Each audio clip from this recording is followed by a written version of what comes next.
Donc, Jordan est donc notre référent chez, Cryostar et donc on les a formés il y a maintenant un mois peut-être, c'est ça? C'est ça, exactement un mois cette semaine.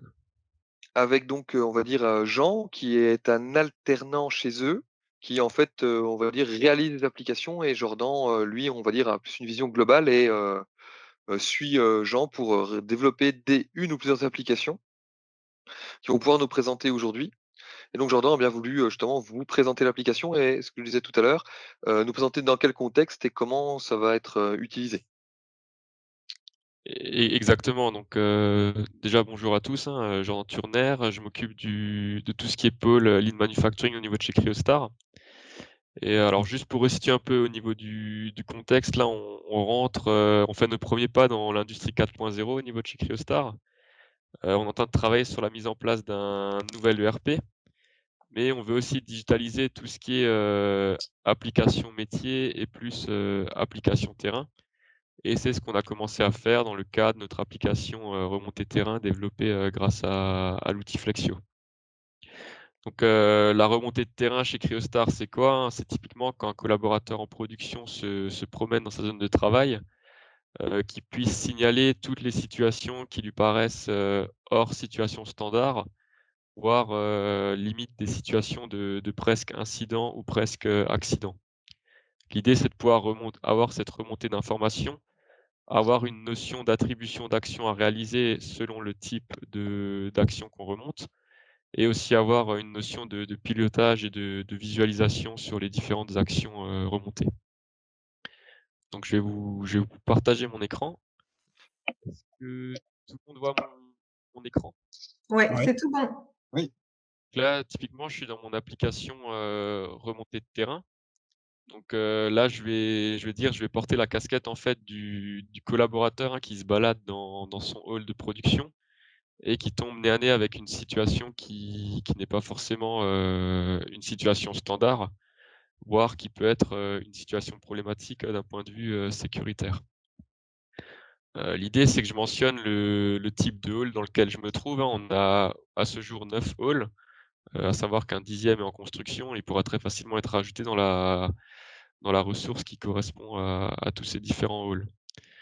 Donc l'idée, c'est que je sélectionne mon hall, je décris, très explicitement et synthétiquement la situation que j'observe. Par exemple, une fuite d'huile ou bien une chute de palettes depuis un rack. Partant du principe que, on a une démarche qui vise à équiper nos collaborateurs en production d'un smartphone, industriel, ils pourront très facilement accéder à leur galerie ou bien prendre une photo en direct pour compléter, la remontée et ils pourront aussi géolocaliser leur position. Je l'ai dit en amont, hein, le but c'est de pouvoir assigner l'action à une personne et de suivre en fait, la remontée par, une action correctrice qui va peut-être traiter la cause racine. Donc là, je peux sélectionner un panel de différents contremaîtres et chefs d'équipe qui se feront attribuer l'action, à traiter. Alors pour, pas les déranger dans les scénarios qui ont été mis en place, hein, je vais me mettre moi, comme ça c'est moi qui recevra le mail et j'enregistre ma remontée terrain. Donc, je suis désolé, hein, ça mouline un peu, c'est ma connexion et c'est aussi le fait que je sois connecté, à un VPN qui fait que potentiellement ça peut prendre un peu de temps certains scénarios. En tout cas là, j'ai bien eu le mail qui me dit du coup qu'une nouvelle remontée de terrain vient d'être enregistrée au niveau du hall 2 et qui me demande en fait d'y accéder pour la catégoriser d'un point de vue risque et d'un point de vue, action préconisée à entreprendre. Je me permets Heu, juste une précision, ces éléments oui, de terrain seront majoritairement remontés via l'application mobile. oui, via l'application mobile ou, dans certains cas par tablette, quoi.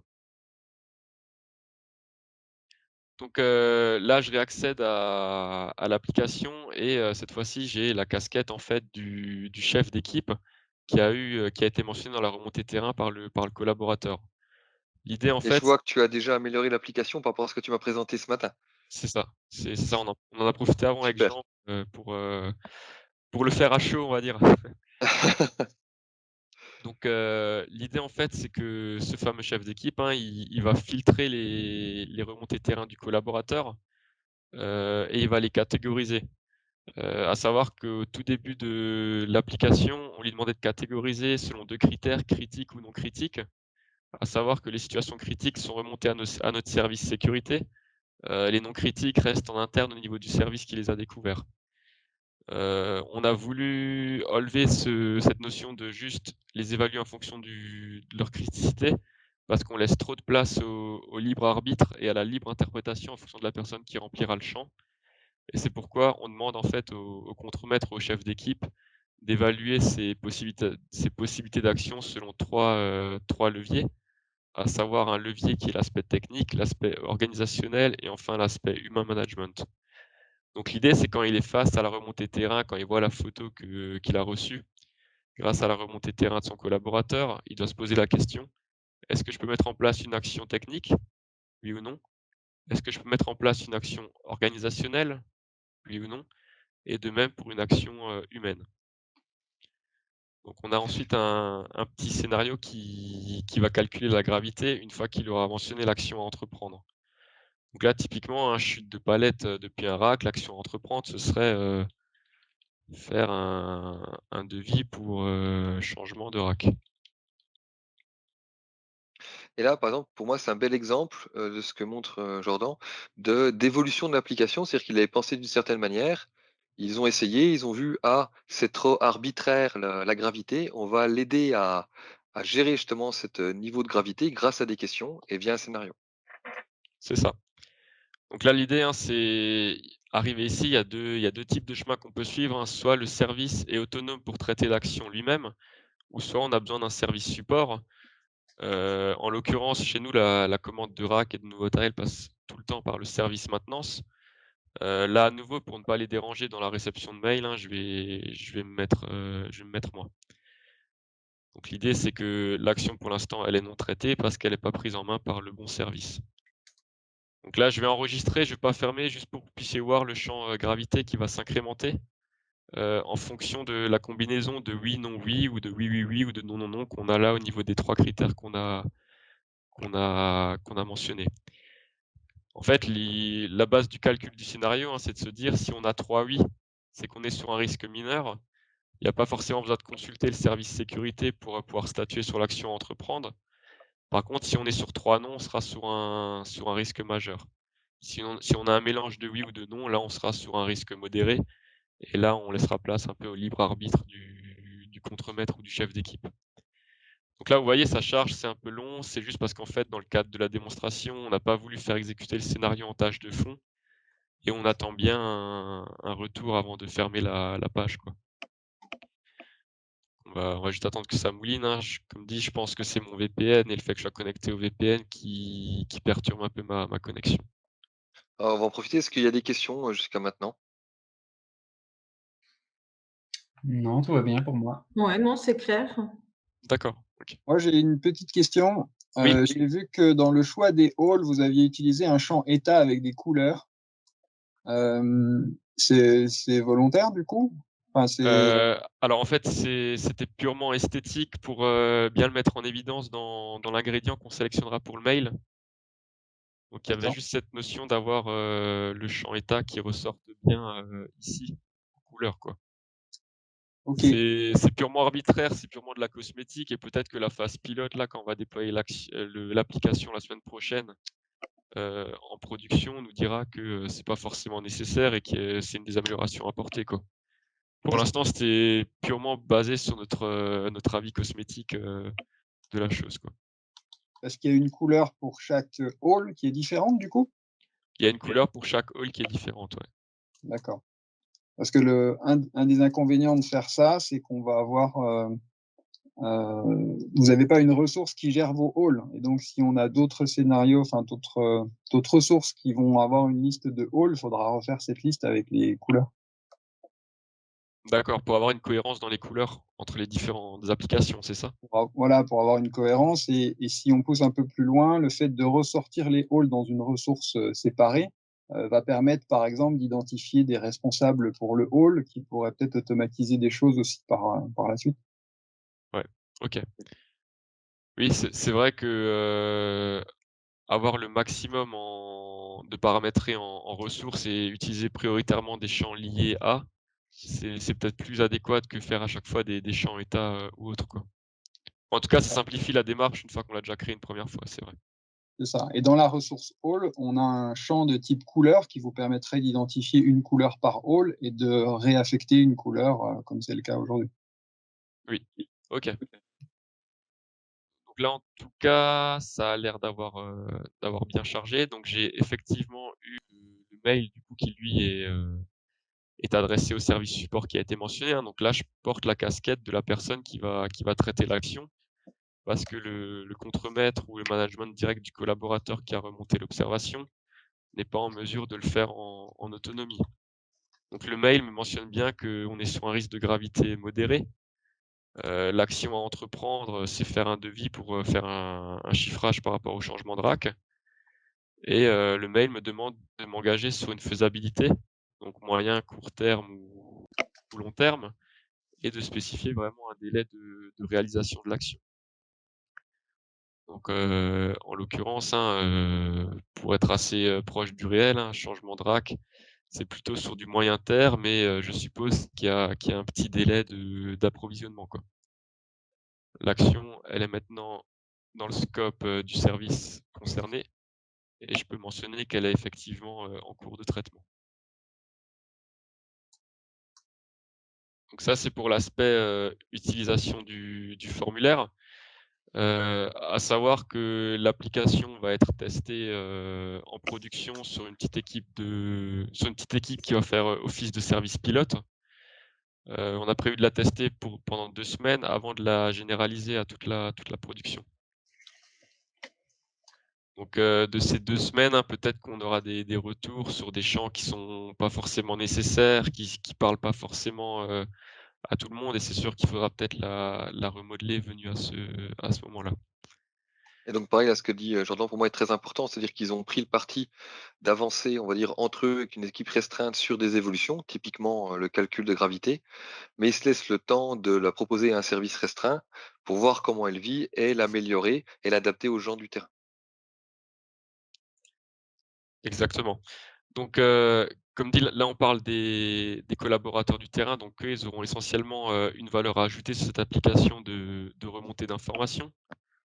Au niveau du management, ça va être une application qui va permettre de faire du pilotage aussi. C'est pourquoi, en fait, on a créé, 2 tableaux de bord. Alors un tableau de bord pour toutes les actions qui sont mentionnées au service support et un tableau de bord pour les actions qui sont attribuées, à la production. Donc quand on dit, action, attribuée à la production, c'est typiquement en fait l'action, prend le canot ou, elle reste en interne parce que le service est autonome sur le traitement de la cause racine. Ces tableaux de bord, on les a fait relativement synthétiques, à savoir, la liste des enregistrements qui concernent le service, la répartition en termes de risques, hein, mineur, majeur ou modéré, le suivi de réalisation, est-ce qu'elles sont traitées, non traitées ou en cours? Et par rapport à ce suivi de réalisation, ben, le total de remontées terrain au niveau de la production et sur ce total, le nombre qui sont à ce jour en retard au niveau de la date butoir sur laquelle le service s'était engagé. On est volontairement resté assez synthétique sur les tableaux de bord parce que lors de la phase conception de l'application, on avait tendance à penser que pour les tableaux de bord, c'est la phase de chantier pilote et la consultation des différents contremaîtres et chefs d'équipe qui auront testé l'application, qui nous révélera très exactement ce qu'ils ont vraiment besoin pour bien piloter, les différentes actions. Peut-être qu'on se rendra compte que certains widgets ne sont pas du tout utilisés pour remonter des infos ou pour faire du pilotage d'action derrière, mais par contre que d'autres seraient plus nécessaires pour visualiser bien la démarche et l'ensemble du processus. L'idée, c'était pas de faire des KPI pour avoir juste des KPI, mais qui soient pas exploités derrière. L'idée, c'est que chaque KPI, en fait, rapporte vraiment une information et une valeur ajoutée à la personne qui va piloter un peu, l'avancement de ses actions. Donc, j'ai parlé de d'actions, dépassées en termes de délai. Ce qu'il faut savoir, c'est qu'on a paramétré également un scénario, qui tous les matins à 7 heures va récapituler pour chacun des services les actions sur lesquelles ils se sont engagés et sur lesquelles la date butoir a été dépassée. Donc au Tu peux niveau peut-être nous du le montrer? oui, on peut alors, là, je suis sur mon compte collaborateur, donc je vais juste passer sur le profil Bah, juste le mail peut-être administrateur. autrement? Alors oui, je peux le déclencher manuellement, oui. À moins que j'en ai encore un dans le Tu m'en avais montré un ce matin, je sais pas si tu l'as ouais, changé, mais j'ai fait pas mal d'essais, donc j'ai supprimé, sinon la boîte mail se remplit assez vite. d'accord. Mais je peux le retrouver assez facilement. Tac, tac, tac, tac.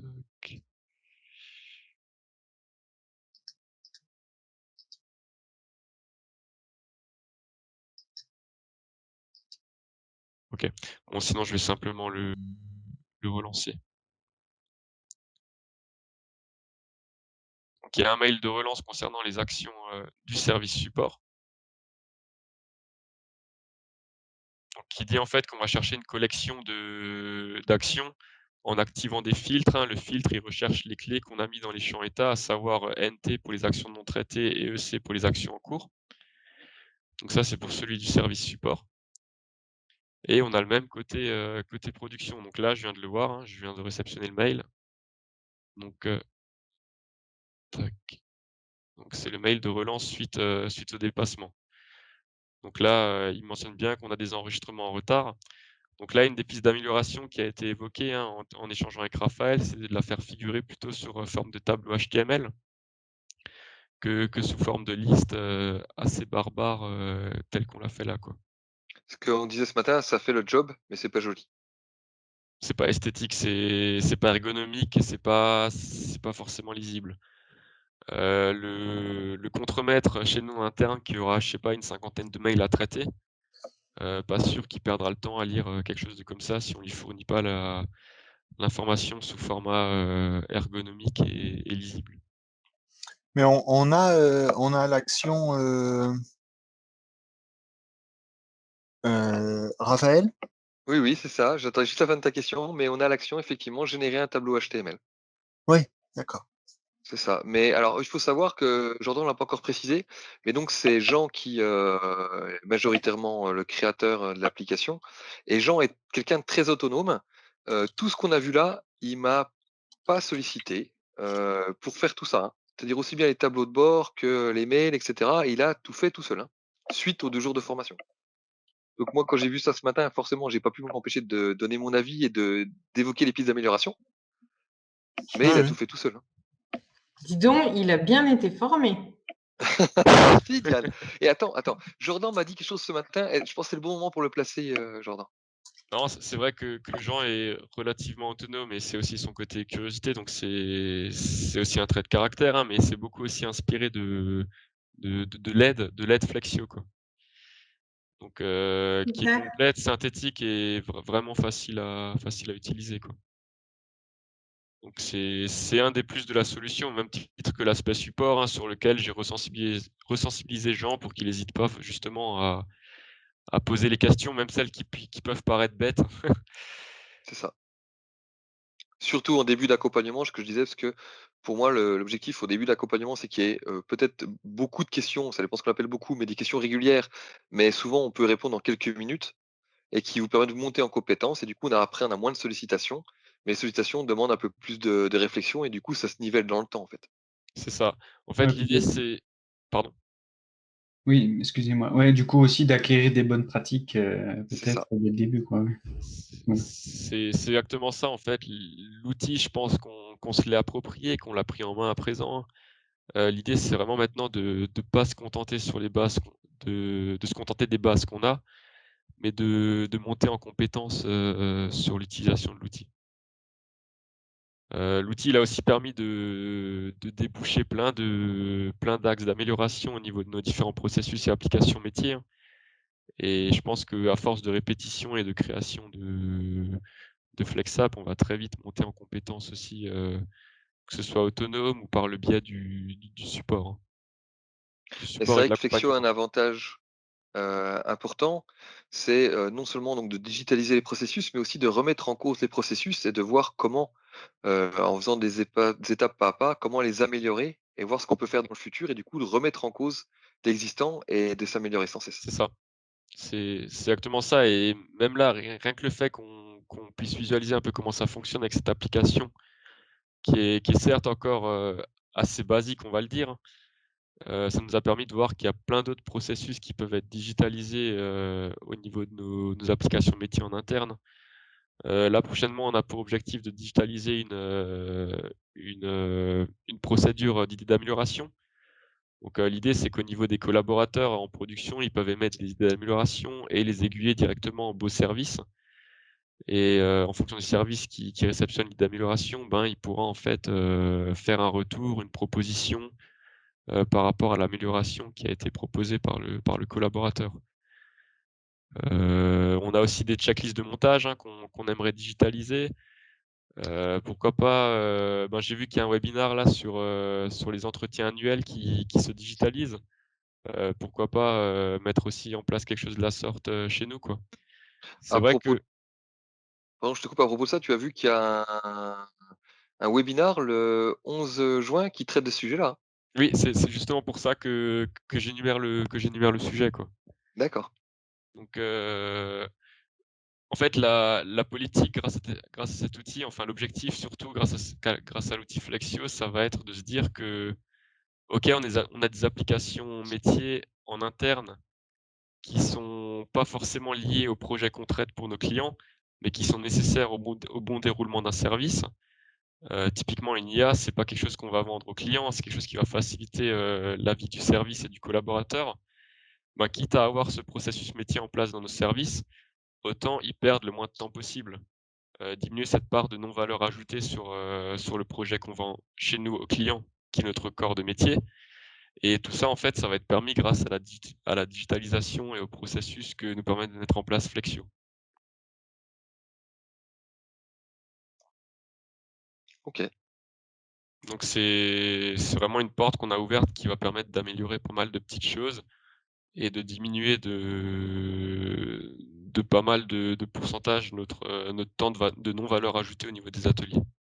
Tu as déjà une idée de combien de temps vous pensez gagner et de ce que vous allez pouvoir gagner avec une application comme celle-là? Alors pour l'instant, jusqu'à présent, on n'avait pas de recul sur la déclaration, des remontées terrain. C'était des choses qui se discutaient tous les matins lors des réunions top 5 dans nos différents services. Donc on n'a pas calculé de ROI par rapport à ça. En fait, sur cette application, on n'est pas vraiment sur un gain, quantitatif, on est plus sur un gain, on va dire qualitatif. Heu, Qualitatif, process et suivi, je pense. c'est ça, process, suivi, pilotage. Mmh. Disons qu'on n'avait jamais vraiment d'indicateur qui répertoriait le nombre de remontées terrain, le nombre de situations à risque qu'on a eu sur une échelle de temps donnée. À partir d'aujourd'hui, ça, on va pouvoir le piloter et on va pouvoir suivre, enfin, qui dit piloter, dit forcément mettre en place de nouveaux standards et faire de l'amélioration continue, quoi. Donc ça va être un levier d'action et un levier de pilotage pour tout le management chez Cryostar qui va être plutôt bien puisque surtout ça traite de la sécurité. Oui, qui est un aspect quand même important. C'est ça. Alors après concernant le gain qu'on pourrait avoir sur une application, telle que les idées d'amélioration qu'on va traiter prochainement, ça ce sera facilement chiffrable à mon avis une fois qu'on aura fait des premiers essais, hein. Mais je pense que tout simplement on gagnera sur le délai de traitement de l'application. C'est Oui. vrai qu'actuellement ces différentes idées d'amélioration sont collectées par une seule et unique personne au niveau du service, qui ensuite a la charge de les redistribuer au bon interlocuteur en fonction du sujet, évoqué. Et je pense que c'est surtout sur ce délai de traitement qu'on va y gagner. Pour information, on a des clients qui font une ressource Flexio pour savoir quelles améliorations vont être faites sur Flexio, hein. D'accord, OK. Donc, il y a une notion d'efficience. Quelle application apporte le plus d'efficience C'est ou? ça, en fait, ils D'accord, collectent l'ensemble des demandes on va dire d'applications et d'améliorations. Ils font une revue au CODIR et on va dire, ils priorisent, ces applications et du coup, la personne qui a demandé est on peut dire, je sais pas si on peut dire rétribuée, mais on l'informe qu'elle a été choisie, qu'elle va être faite et ils encouragent cette démarche-là. d'accord, OK. Bon, chez nous, c'est pas rémunéré, mais c'est une pizza à la fin du mois, quoi. Ah bah, c'est une rémunération comme une autre, hein. Oui, c'est une rémunération comme une autre, ouais, tout à fait. OK. Non, mais voilà, c'était surtout pour vous présenter un peu le fonctionnement qu'on a mis en place sur cette application remontée terrain. Moi, ça me permettait de vous la présenter et au contraire, hein, réciproquement, ça me permettrait d'obtenir vos retours, pour voir dans quel contexte on pourrait, l'améliorer ou l'optimiser, quoi. Donc c'est un échange qui est certes intéressant. Alors justement, est-ce qu'il y a des remarques, des questions ou des pistes d'amélioration peut-être? Il y a déjà celle de Julien sur l'état, les halls. Oui. Alors, j'ai une autre question du coup. Je vais, Oui. je vais coquiner. Le mail qu'on a vu tout à l'heure où en effet il y avait des enregistrements à l'intérieur qui étaient affichés, est-ce que c'est volontairement dans votre process, c'est intéressant que la personne qui reçoit ça l'ait dans son mail directement? Ou est-ce qu'on pourrait pas juste l'informer qu'il y a des choses qui sont en retard, lui mettre un lien pour qu'il arrive sur un tableau de bord où justement les choses sont présentées de manière un peu plus visuelle et au moins on est sûr d'avoir quelque chose à jour parce que le problème du mail, c'est que c'est une vue à un instant T, mais le tableau de bord, lui, il sera toujours à jour. Alors le tableau de bord, en fait, on l'a typiquement ici quand on va sur le bon dashboard, à savoir production, service, support. Par contre, c'est vrai que là, on les a toutes. On n'a pas uniquement celles qui sont non traitées ou en cours. Donc c'est vrai qu'on pourrait imaginer un indicateur qui récapitule uniquement des actions qui sont en retard par rapport à leur date butoir. C'est Sachant que ça. tu pourrais prendre exactement le même tableau de bord que là et tu as dans les paramétrages un filtre, hein, que tu pourrais appliquer. Oui, à ce niveau-là, quoi. C'est ça. Oui, c'est quelque chose de faisable aussi. Mmh. Alors après, c'est vrai que c'est des questions qu'on se pose, hein. On peut très bien faire ça et faire, alors après, est-ce que ça va être redondant avec le fait qu'on envoie un mail avec un tableau au format HTML? Comme vous le dites, Julien, effectivement, je pense pas parce que le mail, c'est bien une image à l'instant T qui, dès qu'elle est réceptionnée, elle risque d'être, obsolète si par la suite, il y a directement d'autres saisies, d'autres remontées terrain qui sont catégorisées. Faut vraiment voir ça avec les utilisateurs. C'est pour ça que le test de 2 semaines que vous envisagez là maintenant va être pertinent par rapport à ça. Parce que pour un même process, il y a des utilisateurs qui vont préférer recevoir un mail parce que pour une raison ou pour une autre, ils gèrent leurs tâches plutôt à travers les mails. Et Oui, d'autres qui vont préférer avoir un tableau de bord sur lequel ils savent qu'ils vont se connecter tous les matins et que s'il y a vraiment trop de retard, ben à ce moment-là, ils aimeraient recevoir un mail. Et à ce moment-là, vous pouvez ajuster le scénario pour dire on envoie un mail plutôt en forme de rappel en disant attention, là, on a dépassé un seuil de nombre de tâches en retard qui est trop important, donc faites attention. Donc ouais. c'est vraiment ça l'intérêt de l'outil, hein, c'est de pouvoir s'adapter comme ça en fonction des personnes, en fonction des process et d'expliquer aux gens pendant ces 2 semaines que ce qui est en place est une première version et qu'elle pourra évoluer en fonction de leurs remarques, pour surtout qu'ils n'hésitent pas à faire justement des remarques et à améliorer les choses pour que chacun gagne vraiment beaucoup de temps avec ces outils. D'accord, OK.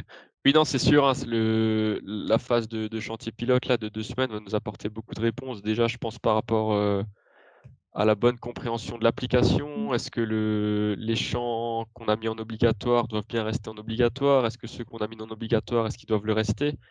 Est-ce qu'il y a des champs qui doivent être supprimés, rajoutés? Mais surtout, effectivement, au niveau du suivi, on va pouvoir, cerner les bonnes pratiques, que font nos différents contremaîtres et chefs d'équipe. Et surtout, on va pouvoir leur apporter la visualisation dont ils ont besoin au niveau, tableau de bord et pilotage, quoi. Alors juste à titre d'information, hein, du coup, la présentation qui vous est faite là, on a eu à peu près la même hier au niveau de notre, comité de direction et ils sont assez bluffés par ce que permet de faire l'outil.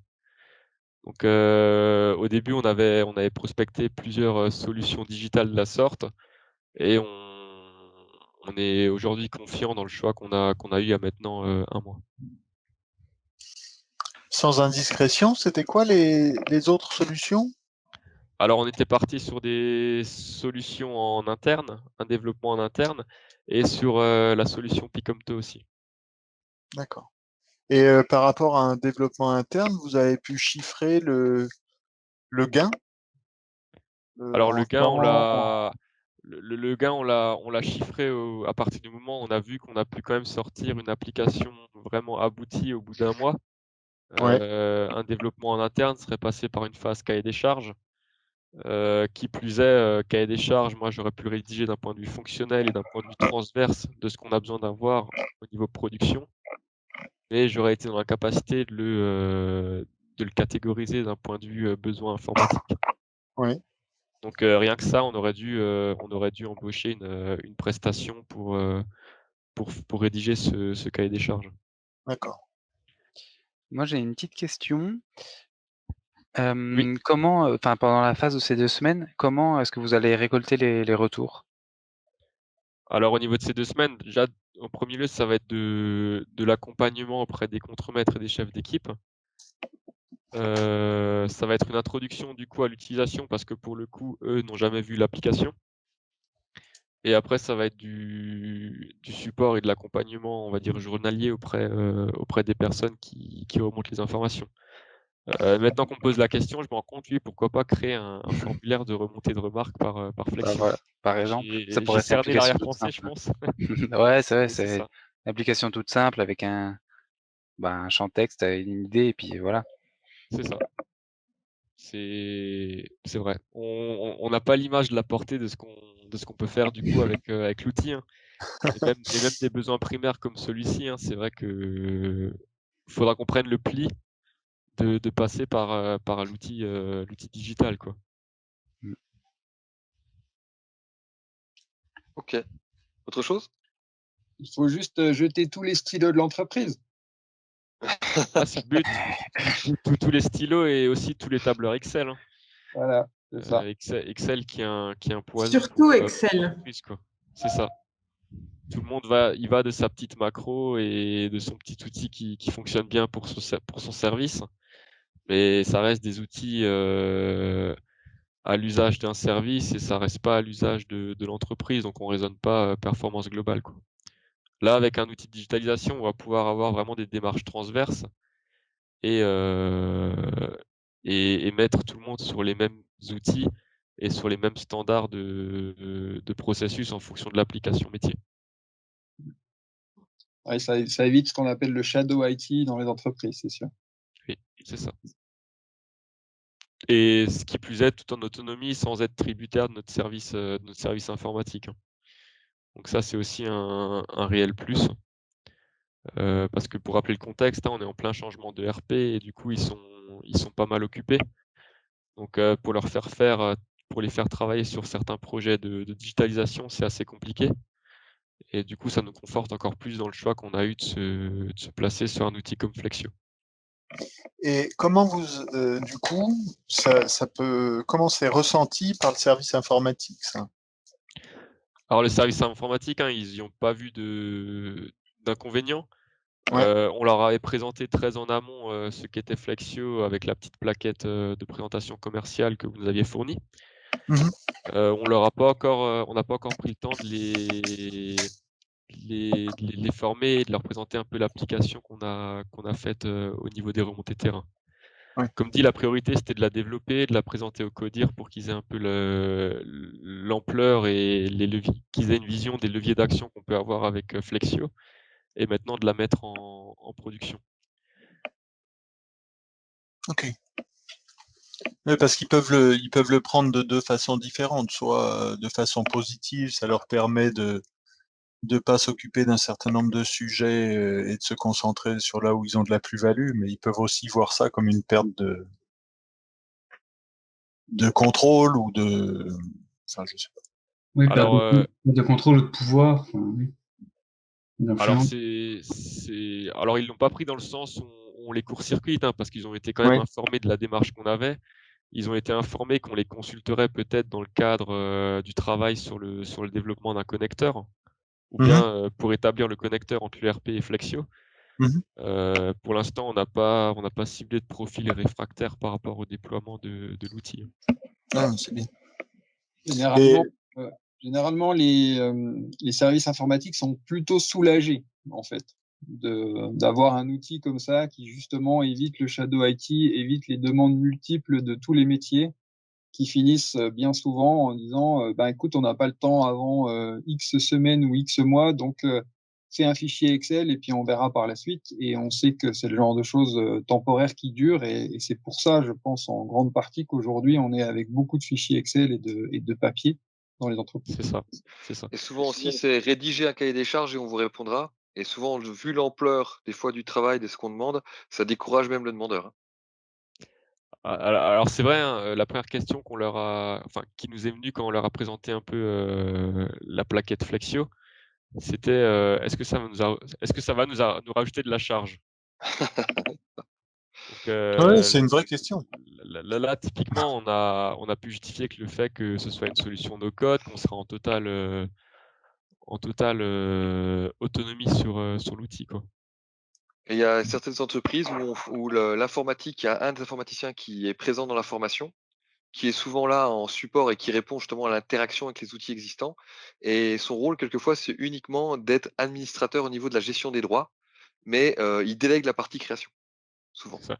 Bon, en l'occurrence, chez nous, c'est le rôle de notre DSI de vérifier que tout ce qui est droit à donner soit en cohérence d'un outil à un autre, quoi. Donc là, c'est vrai que peut-être la prochaine étape, c'est vraiment d'intégrer Flexio dans notre écosystème existant, à savoir le RP, le CRM et des choses comme ça, quoi. C'est quoi votre ERP? Celui qui est en train d'être intégré? Alors c'est IFS, c'est un des concurrents directs de SAP. Et Ok. pour la petite info, normalement au 1er octobre, on devrait pouvoir appuyer sur le bouton marche et il devrait fonctionner, quoi. D'autres questions peut-être? Non, c'est tout bon pour moi. C'était très clair. Ok. Ouais, Oui, je pense que super. c'est Oui, oui. oui, je pense que c'est une bonne illustration de ce qu'on peut faire en Ouais. un mois avec Flexio. Enfin, ouais. C'est bien. Et je répète, en toute autonomie par Jean, hein, suite à 2 jours de formation. Ben, chapeau. Ok, très bien. Ben, s'il y a plus de questions, je vais vous laisser. Pas de souci, merci. Merci. Et Merci au bien. plaisir pour une prochaine présentation éventuellement dès qu'on aura d'autres Un applications. webinaire même. Potentiellement, oui, pourquoi pas, ouais. On note, Jordan, parce que tu as fait une très belle présentation et on compte sur toi pour les prochaines. Ok, merci beaucoup. Merci Merci. beaucoup. Bonne Bonne journée. journée. Merci. Au revoir. Bon week-end à venir. Merci, Au revoir. au revoir.